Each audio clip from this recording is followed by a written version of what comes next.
With the country's busiest airport on its doorstep, some have called this the Heathrow by-election. Labour touched down on this seat in 1992 and the late Alan Keane held on to it at the last general election, although with a reduced majority, which some put down to the scandal over MPs' expenses.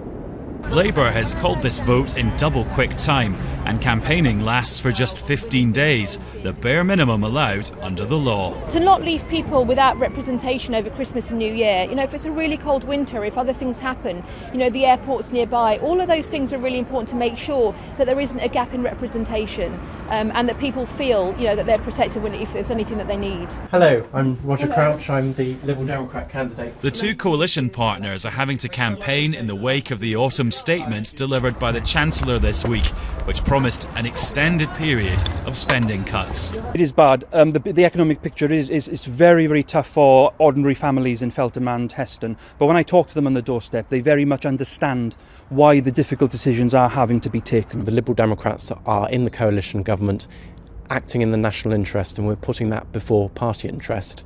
But hopefully local residents will recognise that we are taking difficult decisions, but looking after some of the most vulnerable.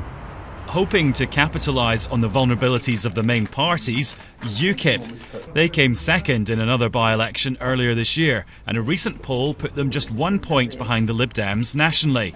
Hang on though, their candidate looks a bit familiar. Didn't you used to be a Tory, and actually not just a Tory activist, but a Tory candidate? I was, and many others were too. And the pattern of the previous months and the months and the years to come will be that many, like me, will join the United Kingdom Independence Party, because we're fed up with the broken promises.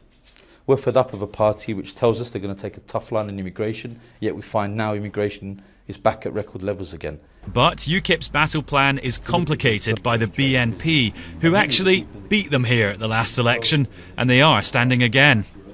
And all this does feel a tiny bit pointless, because this seat is heading for the departure lounge in 2015. It's going to be carved up in the review of constituency boundaries.